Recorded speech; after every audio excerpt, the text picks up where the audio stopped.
Namaste everybody, I am Vijay Kumar. Today I am present before you with class 12 first chapter, the last lesson from Flamingo book. The author is Alphonse Daudet. First of all, we'll know about the author.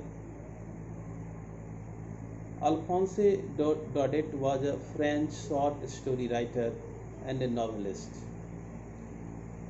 now remembered chiefly as the author of sentimental tales of provincial life in the south of France. He was born on May 13, 1840 at Nimes in France. He was the son of a silk manufacturer. In 1849, his father had to sell his factory and move to Lyon. Alphonse wrote his first poems in his first novel at the age of 14. He died on December 16, 1897 in Paris, France. Now we'll see about the setting of this story. The present story is set during the days of Franco-Prussian War, 1870 and 1871, in which France was defeated by Prussia, led by Bismarck. At that time, Prussia consisted of Germany, Poland, and some parts of Austria. Some of the main characteristics sketched there and place that we are going to know about is: first one is French, a school student. Second one is Mr. M. Hamel, a teacher of French language. Third thing is class, consists of some students and some elderly people of the village. Watcher, a blacksmith. Old houser, an elderly villager. Sister of M. Hamel. And school, an elementary school in district in France.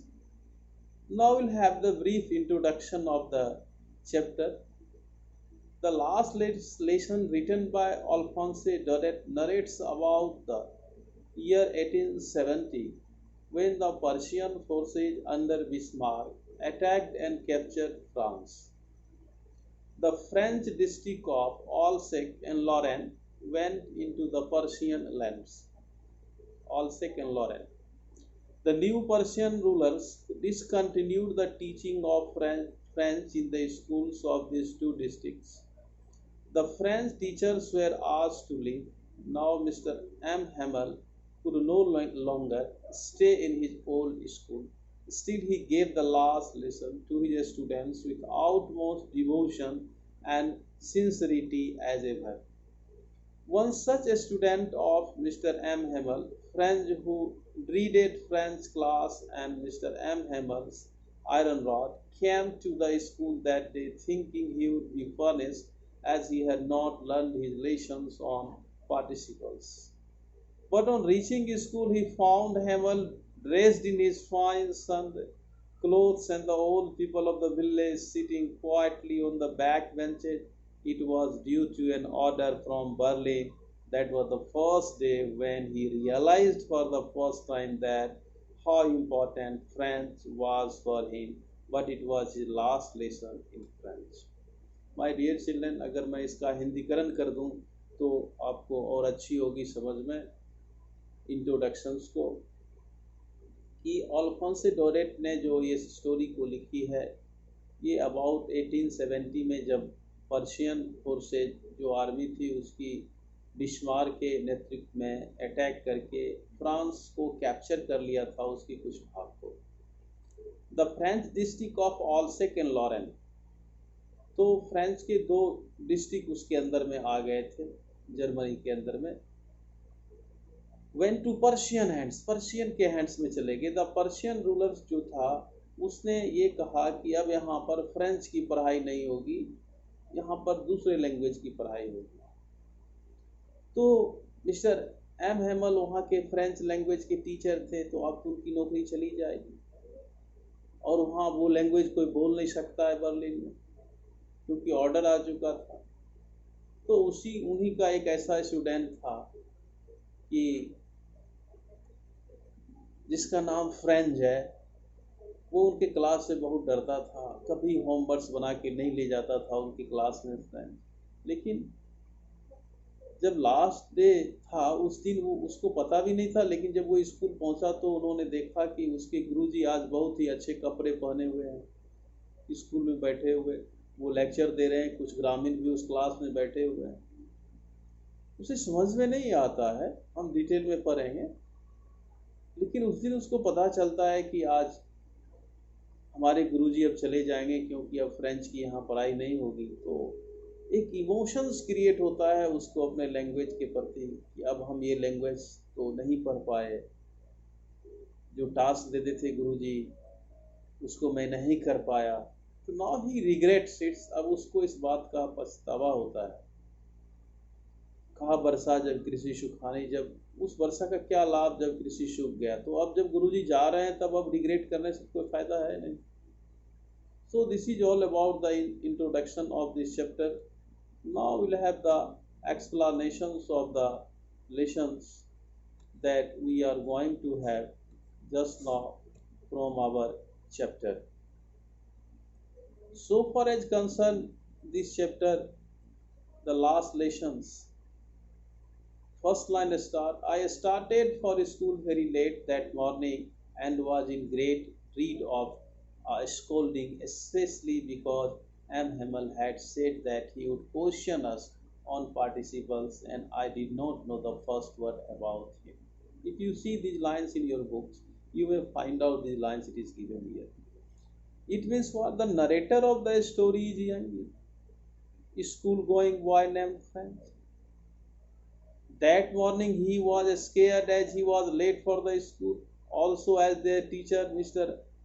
M. Hamel, had announced the previous day that he would test them on the topic of participles, and Franz did not know anything at all. He was more scared of being scolded.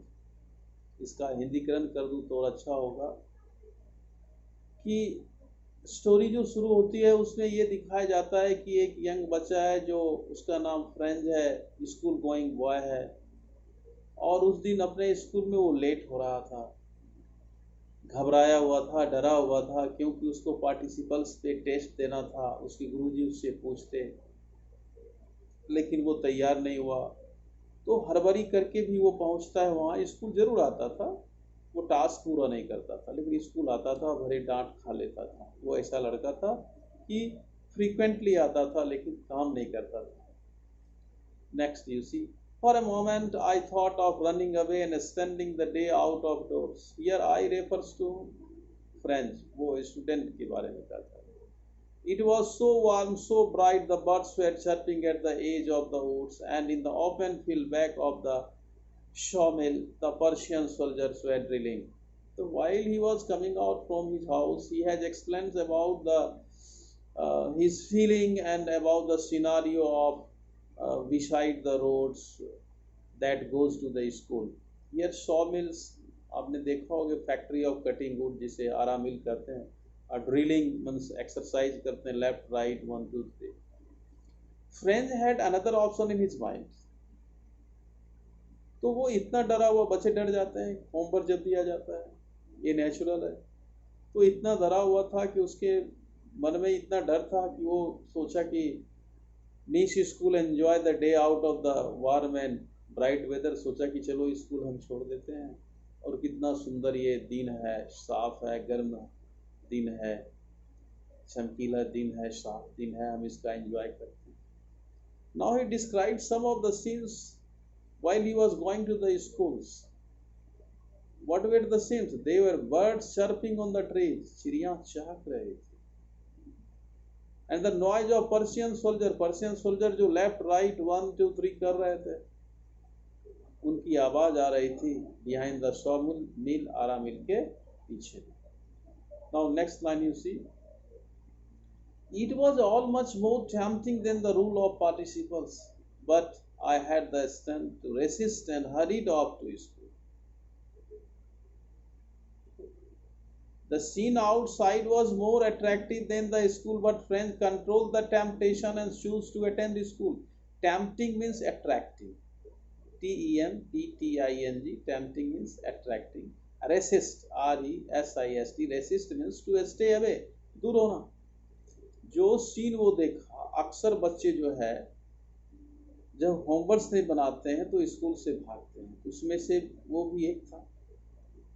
तो वो सोचा कि चलो आज ऐसा तो हम कर सकते हैं कि आज स्कूल से बाहर ही रहते हैं, इतना सुहावना दिन है, वहाँ ड्रिलिंग हो रही है, चलते हैं, हम उसी में समय गुजार देंगे और जब घंटी बजेगी तो फिर उस समय हम स्कूल चले जाया करेंगे. बचपन में अक्सर कुछ बच्चे करते हैं, मैं भी कभी करता था, एक आध दो बार संगति में. तो I remember it, this is so called bunking of the class. When I passed the town hall, there was a crowd in front of bulletin board. और ऐसा सोचता वो आ रहा, आगे बढ़ता जा रहा था. For the last 2 years, all our bad news had come from there. The lost letters, the draft, the orders of the commanding officer, and I thought to myself without stopping, what can be the matter? As French walked past the town hall, he noticed the huge crowd at the notice board. The war with Persia had begun 2.5 years ago, and since then all the bad news like losing the war,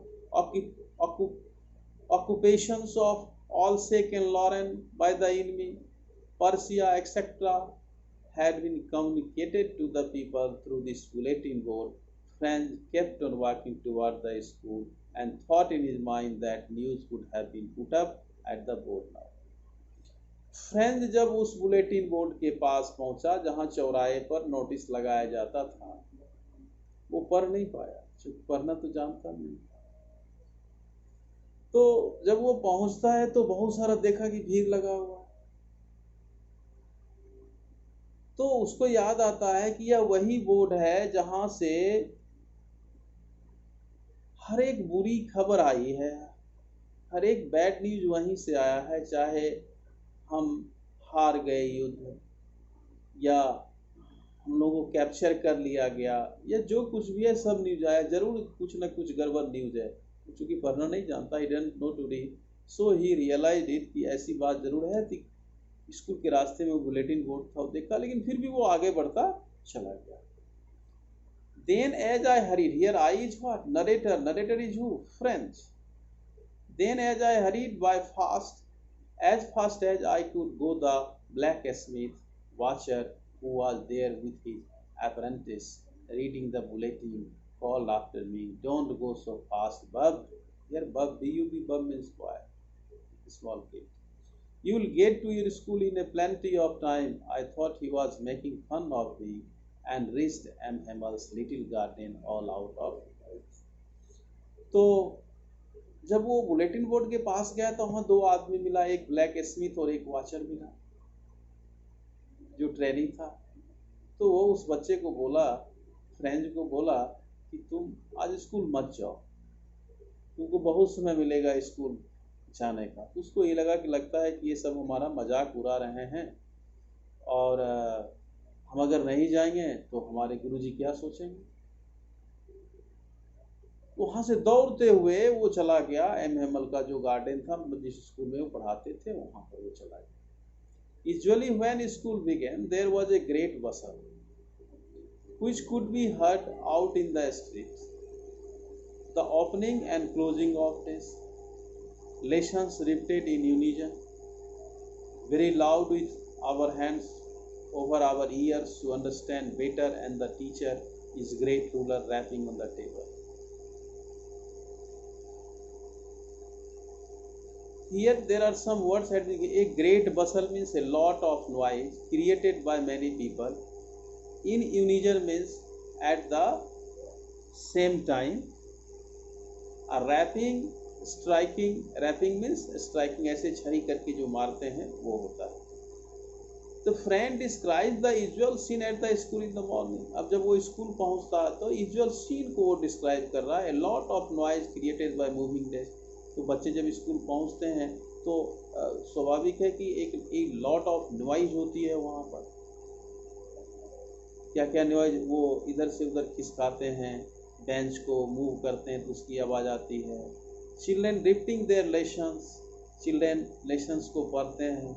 and teachers striking tables, teacher इस पर stop it करके वो मारते हैं। उस scene को, तो जब वो वहाँ पहुँचता है तो वो सीन उसको नज़र नहीं आता, लगता है कि मेरा स्कूल बदल गया क्या। But now it was all so still. I had counted on the commotion to get to my desk without being seen, but of course that day everything had to be as quiet as Sunday morning.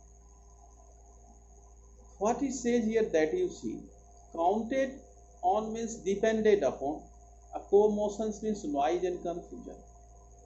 But now it was all so still. That day was unusual as there was no such sound coming out of the school.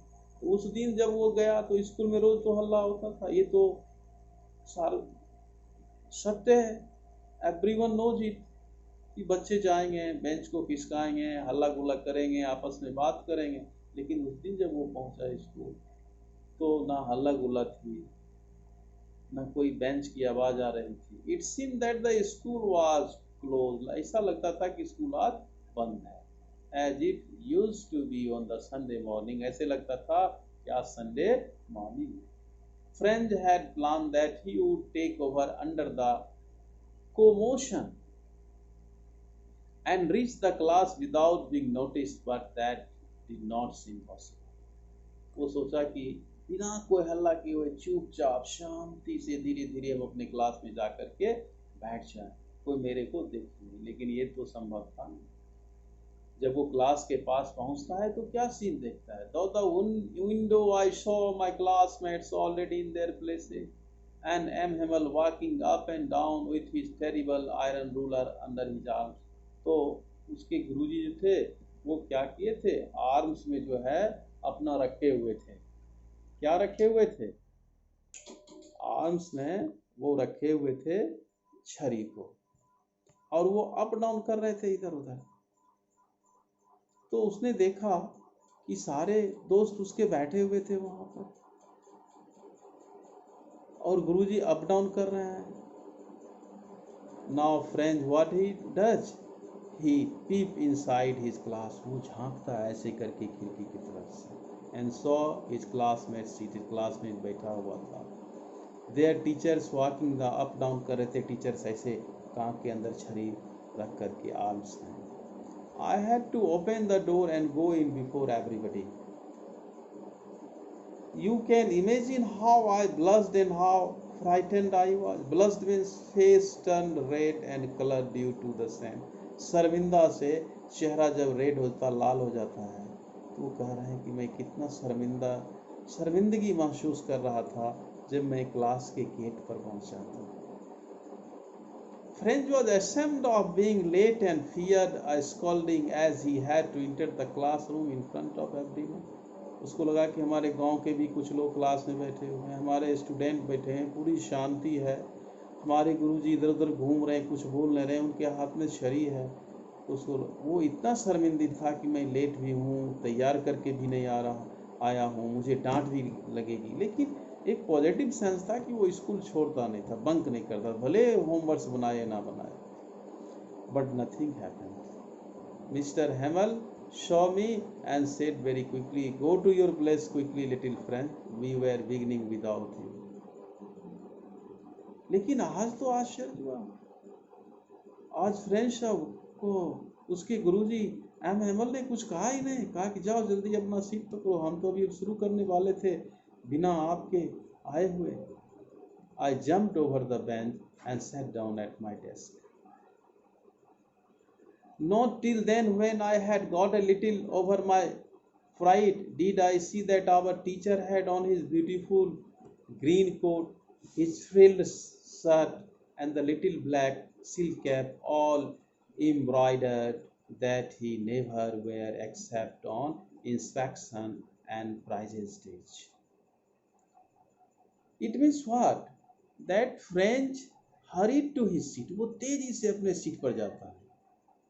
After some time, when he overcame the scare and became comfortable, जब उसका डर को उसने control किया धीरे धीरे और जब कंफर्टेबल महसूस करने लगा, he noticed that their teacher had worn his best embroidered that day.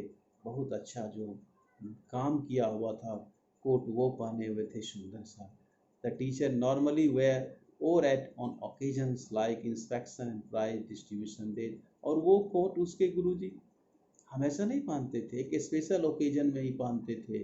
जब कभी इंस्पेक्शन में कोई आता था तब वो कोट पहन लेते थे, जब प्राइज डिस्ट्रीब्यूशन सेरेमनी होता तब पहन लेते थे ताकि अच्छा पिक्चर आए, थोड़ा सा impression they.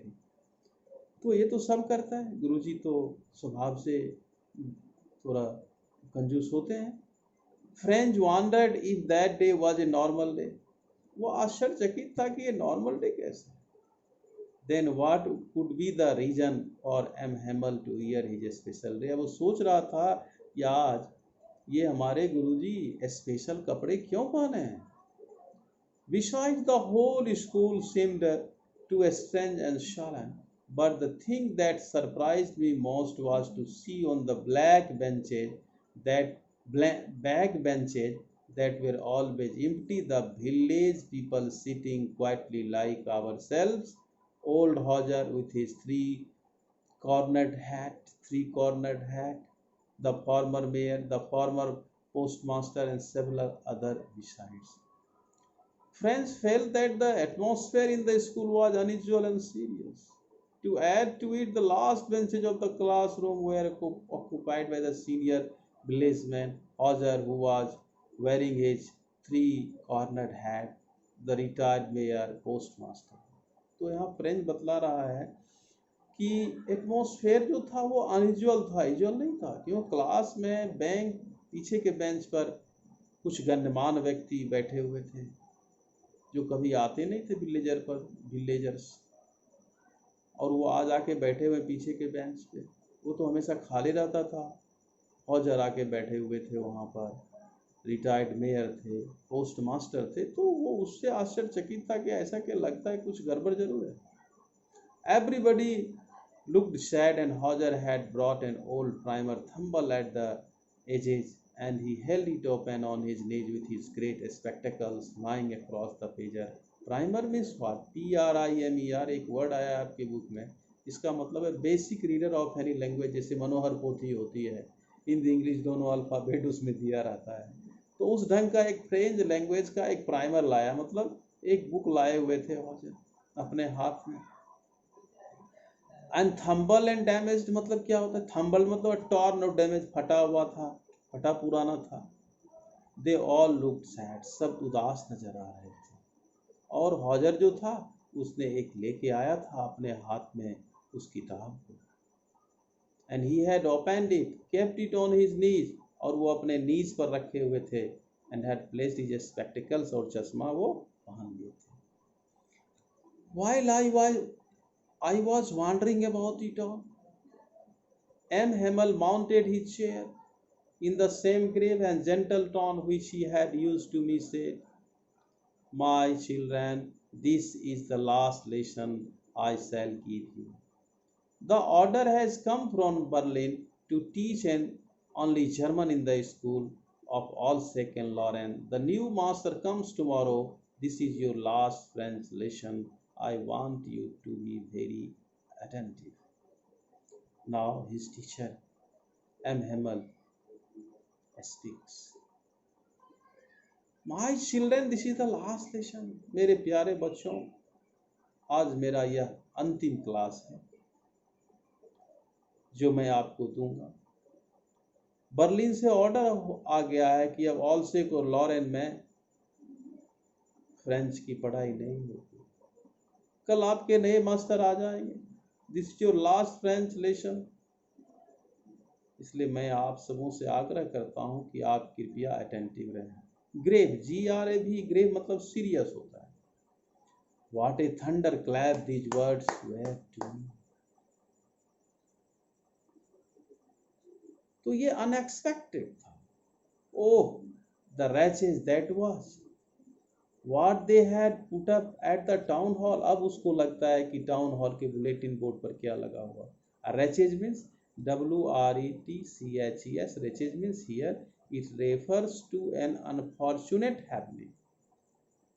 French was shocked to know that he could not learn French any longer, and now he knew latest news that had been put up at the bulletin board of the town hall. अब देखिए अभी इसका यही है, उसको अब शौक लगता है कि मैंने नहीं पढ़ा और यही बुलेटिन बोर्ड पे लगा हुआ था. अगर मैं काश पढ़ा होता तो आज पढ़ लेता कि उसमें क्या लिखा हुआ. My last French lesson. Why? I hardly knew how to write. मैं मुश्किल से लिखना नहीं सीख पाया. I should never learn anymore. अब तो मैं नहीं सीख पाऊंगा ना. I must stop here, there then. Oh, how sorry I was for not learning my lessons, or seeking birds, eggs, or going sliding on the shore. This is the regret of French. Sar, S-A-A-R. Sar means a river which passes through France. French regretted for not being serious towards studies and for wasting his time in hunting birds, eggs and flying in the Sar river. अब उसको इस बात का पछतावा है कि हम lesson नहीं पढ़े, मैंने समय बर्बाद कर दिया बर्ड्स के पीछे, एग्स के पीछे और रिवर में जाके खेलने में. My books that had seemed such a nuisance a while ago, so happy to carry my grammar and my history of the sands, were old friends now that I could give up. या nuisance मतलब problem और burden. could not give up मतलब cannot live. Till French considered his books to be an unwanted burden, suddenly he starts considering them to be his best friends, whom he could never leave. The writer wants to show the change in France's attitude towards study after hearing the news that he could not learn French any longer.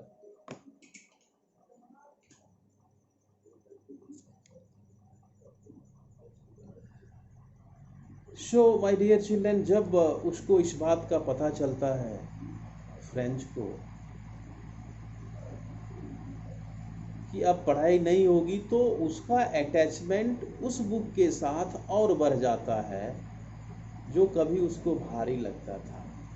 अब वो सोच रहा कि मैंने सीखा क्यों नहीं, अगर सीखा होता शायद मैं उस बुलेटिन बोर्ड पे पढ़ लेता.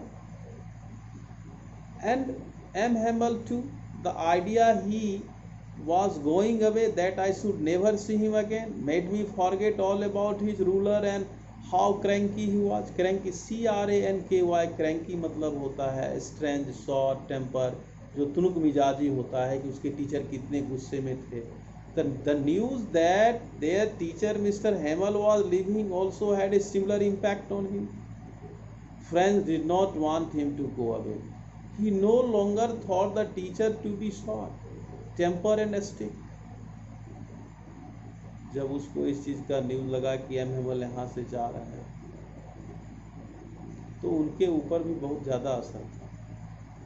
वो नहीं चाहता था कि हमारे गुरुजी यहाँ जाएं, भले वो गुरुजी का होमवर्क बनाता था या नहीं बनाता था, बट गुरुजी सबसे ज़्यादा उसी को डांटते थे. But he used to love his teacher. Poor man, it was in honor of the last lesson that he had put up on his fine Sunday clothes, and I understood why the old men of the village were sitting here in the back of the room. Sunday clothes means the best dress that a person has. Sunday clothes का मतलब यहाँ Sunday को पहनने वाला cloth से नहीं है, ये फ्रेज है. Sunday clothes मतलब the best dress that a person has, जो सबसे अच्छा कपड़ा आपको होता है, इसका मतलब ये है. So now French knew that Hamel was wearing his best dress in honor of his last lessons. क्योंकि उनका आज अंतिम क्लास है, इसलिए वो सबसे अच्छा कपड़ा पहन के आए हैं. He also realized the village men had come to pay respect and thank M. Hamel for his service of 40 years in that school. और उसको इस बात का अनुभव होता है कि यहाँ पर जो विलेज के लोग इस स्कूल में आए हैं तो एम हेमल को धन्यवाद देने के लिए आए हैं, शुक्रिया अदा करने के लिए आए हैं, क्योंकि उसने 40 साल तक लगातार इस स्कूल की सेवा की।